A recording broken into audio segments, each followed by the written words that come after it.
បងប្អូនទាំងអស់គ្នាបានមកព្រឹកយើងបានប៉ុណ្នេះហើយបងប្អូនបានមកព្រឹកធំបាទរយៈពេល5ម៉ោងបានប៉ុណ្ណឹងហើយបងប្អូនបាទការអាប់ដេតគុំអញ្ចឹងសម្រាប់បាទការអាប់ដេតនេះយើង focus ទៅលើគុណភាពភាពរឹងមាំនិងគុណភាពនិងការយកទៅប្រើប្រាស់ទៅគឺមកជុំម៉ូតូហ្មងណាលក្ខណៈថា100អាហ្នឹងគេហៅ180ដឺក្រេឬក៏360ដឺក្រេបាទ360ដឺក្រេបាទសំទោសបាទយើងធ្វើតួម៉ូតូបាន360ដឺក្រេមកជុំម៉ូតូហ្មងមិនថាម៉ូតូនឹងដោះមកតែតួតទេក៏ធ្វើបាន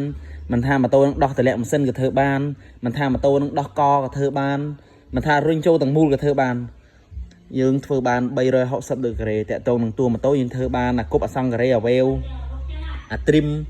ម៉ូតូអូតូគ្រប់ប្រភេទគ្រប់ស៊េរី ADV PCX Click បាទ